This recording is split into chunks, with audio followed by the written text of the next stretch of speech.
So I was doing some research recently. This was more so me just trying to come up with some kind of answer because I don't believe in randomness. I don't believe in chaos. I think the universe is orderly and designed, and that there is an explanation for pretty much everything, regardless of whether or not you like what the explanation is. I think there is an explanation. I think there's an A leads to B and B leads to C and so on and so forth type causality for the universe, right? The reason I bring this up is in regards to basically attracting women. What is it that women find attractive about a man and his body? Specifically, like what are the technical parts that build up a man, that makes a man appealing to women? Now, men can tell you exactly what they like about women.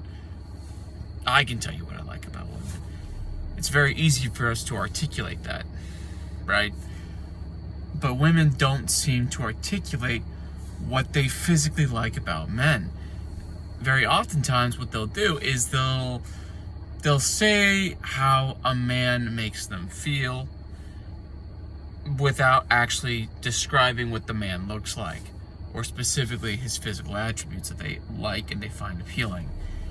And I get the feeling the reason women do this is because women are covert in nature, i.e., that's their adaptation of control and leverage.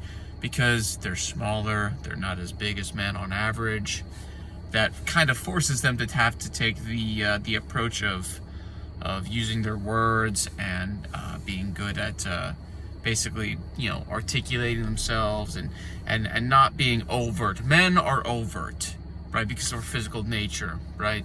That's basically the dichotomy between men and women. But that's beyond the point. That's why I think women don't really talk about this very often. And because they don't talk about it, they themselves are actually kind of ignorant about the details, the finer details at least. But they still know what they find attractive. And they're clearly all going for the same kinds of men. So what attributes about men do women find attractive? And then I realized something. So I'm convinced by the carnivore diet. I'm not just convinced that it works and that it's healthy, but I'm also convinced by it from the anthropologetic record. You can go ahead and look at human remains, millions of years old, yes. At least, humans in regards to our species and, what's most closely related to us, like the same species of human beings, right?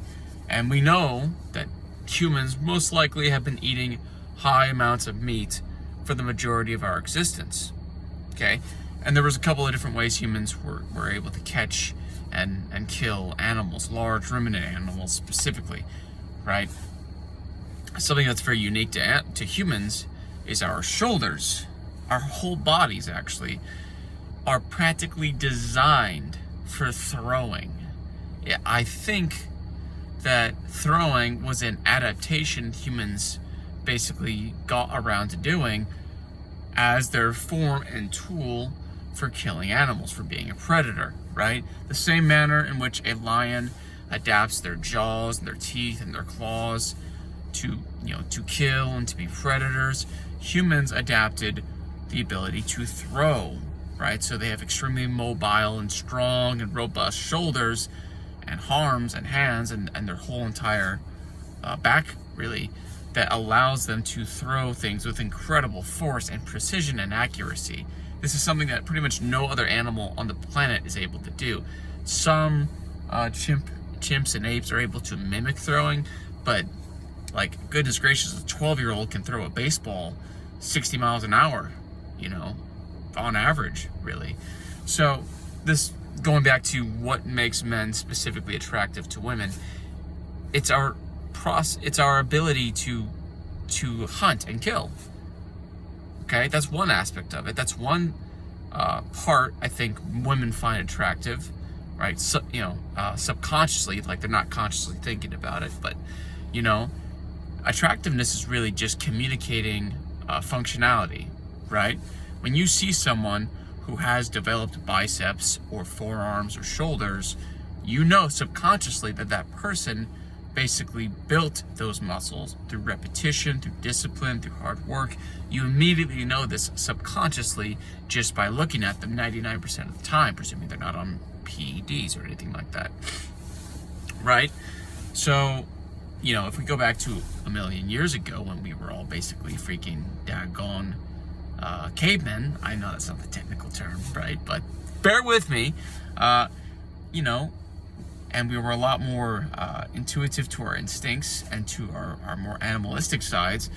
You know, as far as like picking mates was concerned, it was really just about, you know, survival. And it was about being able to survive, you know, the harshness of nature. And of course, being able to provide food and meat and being able to hunt and kill and bring that meat back, you know, consistently and consecutively. And the humans that were able to do that were the ones who could throw spears, okay? Who could throw the spears and who could make the tools, right? That's why I think women are subconsciously, even if they won't articulate this all the time, they're attracted mostly to a man's arms. And frankly, that's the first part of the body women see anyways.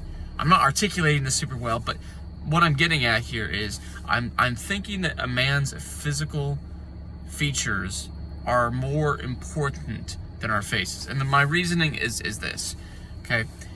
A million years ago, it didn't matter if the guy was ugly. What mattered was whether or not he could bring freaking food. That's what was attractive, okay? You know, I think that the face really just communicates, you know, vitality and fertility and you know, good upbringing, essentially. Like you ate well as a kid. That's basically what the face communicates, you know. And the body is usually a reflection of that, you know. But the thing is like, if you had to choose between an average-looking face and an above-average physique, or vice versa, I think you would be better off with the above-average-looking physique, not the face, right? And of course, some people would say, well, I would take the face and I'd build the physique. Like, well, that's not the whole point of the exercise. That's not the point of the question. The question is, if you had to choose one, what is the end-all, be-all, more important attribute? It's the physicality. It is the body, I think. Now, this is just me being, you know, talking about myself. I think that I have too much fat. Some people would say that that's body dysmorphia. I tend to disagree. The reason I think I have too much fat is, and it turns out I was correct about this, love handles are actually a sign of metabolic sickness. Your love handles are literally a blob of inflammation, and they're a source of basically turning your free testosterone into estrogen as a man. Okay, that's why nobody likes love handles. That's why we call them love handles, because we don't even like to acknowledge the fact that they're gross and that they're metabolically unattractive. Okay, I have my love handles. I still have fat on my back. I still have fat, you know, on my stomach that I want to lose, that looks unattractive, it looks unappealing. Okay, I am not in quite the range that I want to be in regards to how lean I am, and I think that is really affecting, you know, my ability to be competitive with other men in regards to getting women's attraction. Okay, I think my forearms are pretty much, you know, pretty well developed. I think I could develop them a little bit more. That's why I'm doing these, you know, the silly forearm workouts. It's also like an anecdotal experiment, you know. I'm curious to see if they're actually going to result in me getting larger, more bulbous forearms, you know, because I do think that the forearms are actually one of the most underrated body parts of the male physique that women find the most physically appealing. But these are just some of my random jarred thoughts that I was thinking about and I was doing some research on, because it doesn't make sense to me that women would select a man on their face over their body. It doesn't compute. It doesn't really make sense, because your face doesn't hunt animals or creatures, and hasn't done that for ever. Like, it doesn't. That's not the point of the face. I think it serves a different role and a different function, really. But these are just some of my thoughts, and this is just something I'm talking about. But basically, yeah, that's basically what I was thinking about. Basically, because when humans were again a million years ago, when we were basically hunting animals with sticks and bones and rocks, we would throw spears at large ruminant animals, kill them, and then we would carry them all the way back to our camp. So it's clear to me that the most subconsciously associated attributes that were probably attractive to women are being able to carry heavy to moderate weight for distance, i.e. the result of having heavy traps, a thick neck, broad shoulders, big bulbous hands to be able to grab onto things better, and strong and thick forearms and biceps, because those are the muscles directly involved in throwing, of course with the shoulders as well. Anyways, I was just spitballing. If you guys know what I'm talking about, and you maybe you can see my line of reasoning, feel free to let me know in the comments. These are just some random thoughts that kind of just were coming through my brain. I was like, hey, that kind of makes sense. That makes sense to me.